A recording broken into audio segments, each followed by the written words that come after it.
Will the rebuild engine start? Will the custom built suspension align? Will it make it to my first event for the 2023 season? I don't know, but we're gonna find out, so stay tuned.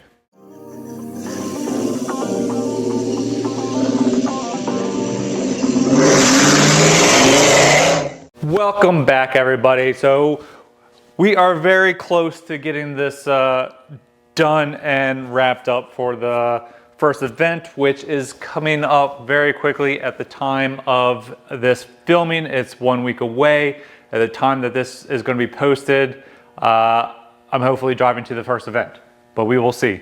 I've done some things off camera, just exhaust, drive shaft, that's all buttoned up underneath the car. Up top, everything is basically buttoned up at this point, and it is, I think, ready to go. I have a few things to figure out with the tune, since I'm going back to the distributor just to make it a little bit easier. I have the tune that I ran in the car before that I'll just do a few tweaks to, and I think it should be hopefully good to go there. The suspension is done, but I had one issue that I don't think I really talked about on camera, and that was the tie rods, or the outer tie rods, or the bump steer kit that I have on the car. So I have a Maximum Motorsports bump steer kit on the car, which is just a sleeve and a rod end with a 5/8 bolt that goes through there, and you put spacers to adjust your bump steer. Really a nice kit, but it was too short since I've now expanded my wheelbase, or my track width, I should say.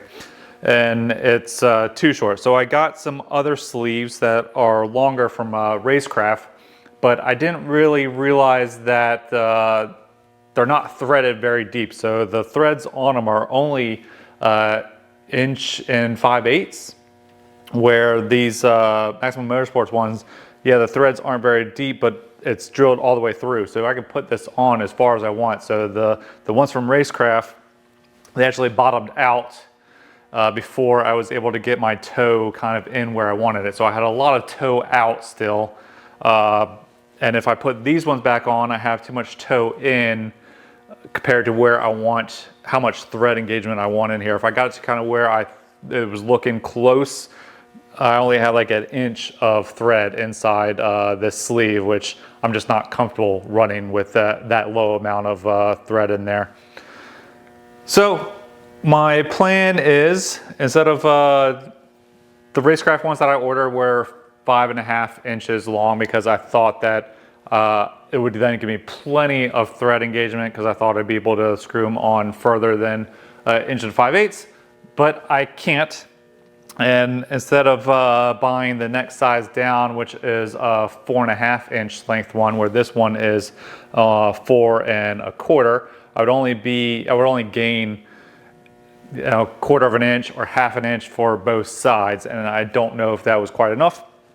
So what I'm going to do is just cut the inner tie rod so I can screw the sleeve on as far as I want or need to get that 1 5/8" engagement, or somewhere around there. I'd like to be over 1 inch, and obviously can't be more than 1 5/8", but that is better than this is. And if I just cut the inner tie rod, that is an easily replaceable part. If something is a problem later on, or I don't have enough adjustment, that's an easy to replace part, and later on it's much cheaper than the sleeves were. So that is the plan. So I'm cutting those off so I can get my toe kind of in, and we will jump on to figuring out the alignment on the car first. If you guys have been following along, then you know that I built my own SLA suspension for the front, which is just a double wishbone. The strut style that was on there, it had caster, camber, toe, and bump steer adjustments. This new one, I have caster that I can adjust at the upper and lower arm, camber, which I can adjust at the upper and lower arm. I have toe, I have bump steer, I have ride height, I have dampening of the shocks. I can move the control arm pickup points to change roll center, anti-dive, camber gain. There's tons of adjustment, but for right now, we are only going to focus on a few of those And the other ones we can, once we get some time on the car, some time driving, we can maybe play around with those other ones to get them dialed in if we need to.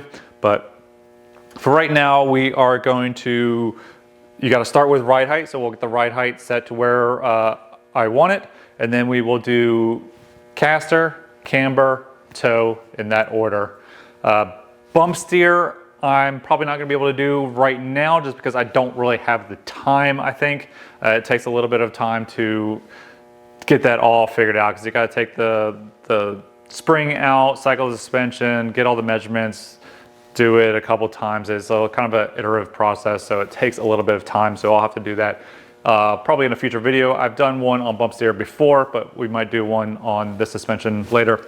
But for now, I'm just going to focus on ride height, caster, camber, and toe. So let's get started with that. For doing the alignment on this tire, so I have this that mounts onto the wheel with this magnetic mount from Longacre. So I got caster and camber on it. I have a laser that I've set up and I've squared it to the car. So it's basically the same as using a string setup, but I've used a laser and just used the tape measure to kind of square it up with the car off of this bottom plate here and the rear tire. So we're all square. So I'll use that for setting my toe. But for caster right now, we're on the turn plates. So we need to turn the wheel 20 degrees back, set this to 0, and then we'll turn it 20 degrees to the other direction and we'll see what our caster is actually reading right there. Let me turn the wheels. See how well these turn plates kind of work. That's nice, nice and easy. So one of the nice things about, so the turn plates do have like a measurement on there, but the whole plate kind of slides, so it's kind of hard to tell, but there's some machine edges in this Longacre gauge that when they are parallel to the car is when you're kind of at your 20 degrees. So that's basically right around there. Kind of eyeball it. And this is just rough measurements at the moment. We'll maybe see about getting proper alignment done. I've never had to, but there's a lot more adjustment in this than I ever had before. Before, I would just set it to the max caster that you could get with the strut, whatever it may be, which was usually around 6 to 7 degrees with the setup that I had. And that was the best that you could do. For this one, I can do a lot more or a lot less. See, these plates are reading kind of way off. Right there, we're right at 5 degrees of caster, and that's kind of where I wanted to start off, was 5 to 6. So for the upper arm right now, I have it shifted all the way back with the slugs, and then I'm adjusting my caster with the lower control arm by just turning out that rear suspension tube. It pushes the lower control arm either forward or back, so that's how I will be adjusting the caster at the moment. Now we're sitting right at like 5.5, so I think that's going to be where I'll start off at, and then we can figure out from there. So it's the nice thing with the adjustment is super easy to do.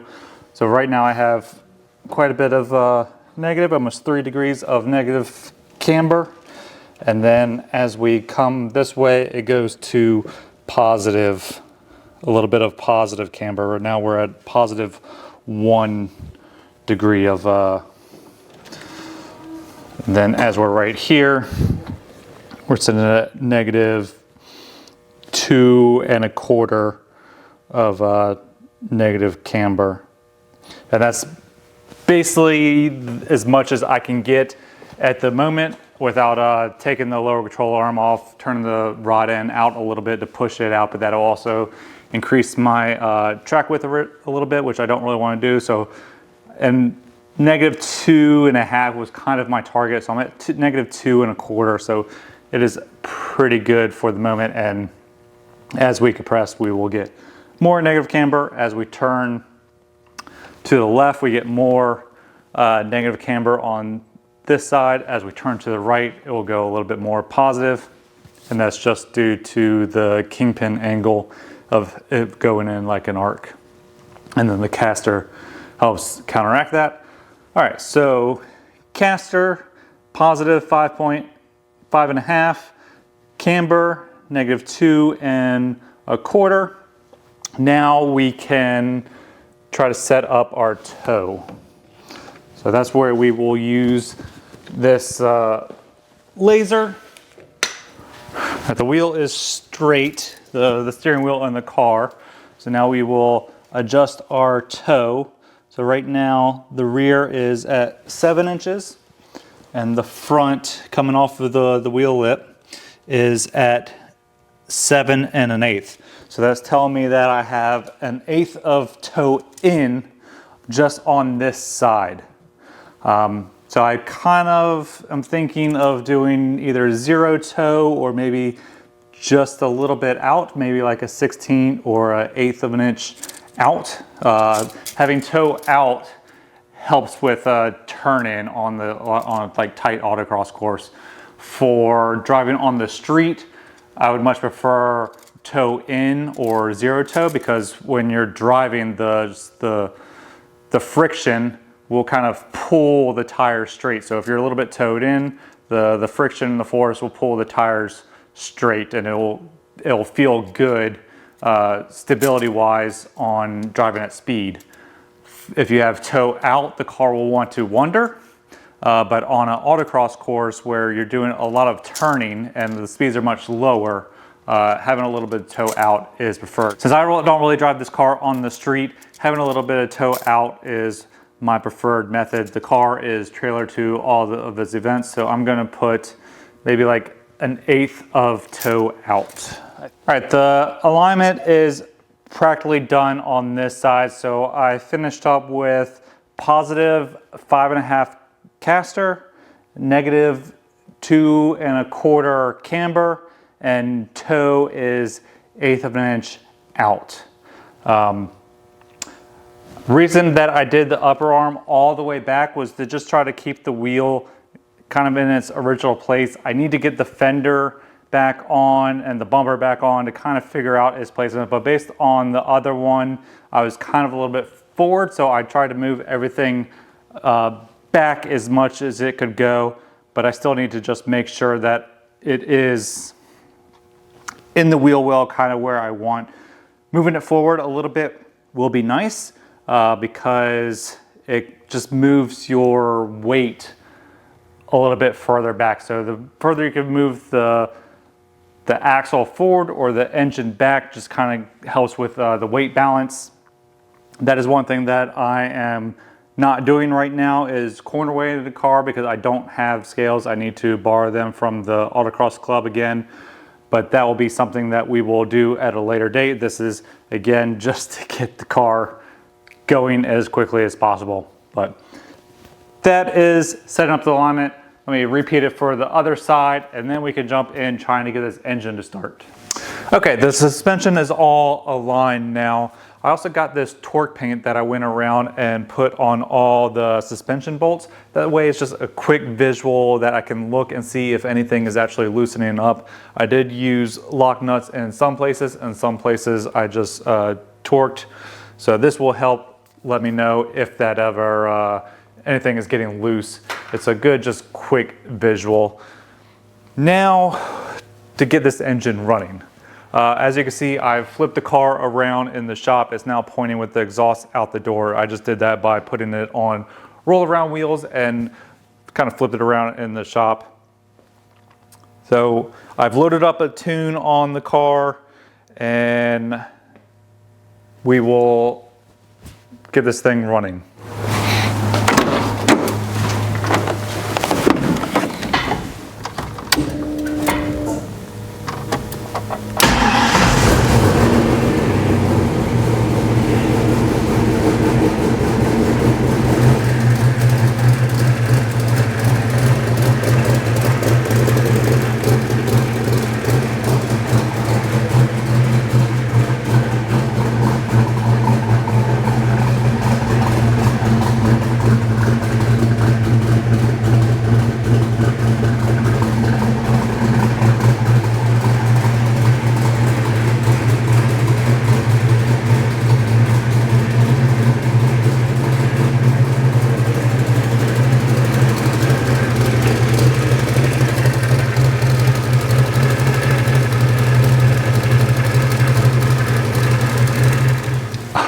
right, it runs.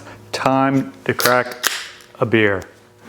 So, not gonna lie to you guys, I did have to do a little bit of troubleshooting off camera. I didn't quite want to start. Even though I thought I was at top dead center, I was not. So I had the distributor completely 180 out. So my bad. But it was a quick thing to kind of figure out, trying to do a little bit of different adjustments. It wasn't starting, it was doing a little bit of a pop. So took it out, rotated over 360 degrees, put it back in, and it started right up. Got the timing set to 10 degrees. Everything is looking and sounding really good on it, except for that exhaust leak. So it has a pretty big exhaust leak on the passenger side, right at the H-pipe connection to the header.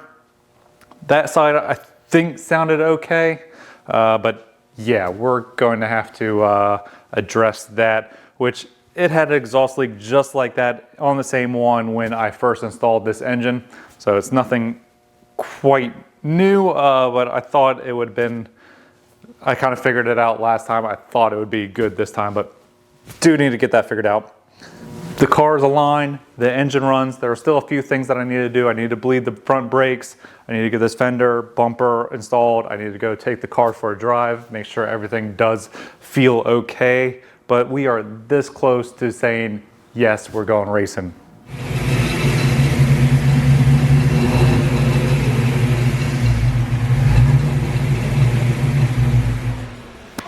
I just took it for the first drive. It went pretty smoothly. Steering felt really good. It didn't really pull to any side, so that is really good. The tune could use a little bit of work, but that is the plan, to get the car, you know, switched over back to the distributorless ignition and get it actually tuned. I had an issue a lot of times when letting off the gas, like put it in the clutch, put it in a neutral, coming up to a stop, it would just kind of die on me. So I kind of had to keep revving it up a little bit to keep it going, but it is good enough for racing. I might change, I got a couple different tunes a little bit. I might tweak a little bit of things. I'm not a tuner, so I don't really quite know exactly what to do, but it should be a kind of a simple fix, but I'll see if I can try to get something figured out for the Autocross. But we are going racing. I am super excited. As a time thing right now, today is the end of the day Wednesday, and we are going Friday. So got it right down to the wire, but we're going racing. So next video should be an Autocross one. So see you guys at that one. Thank you for watching. Later.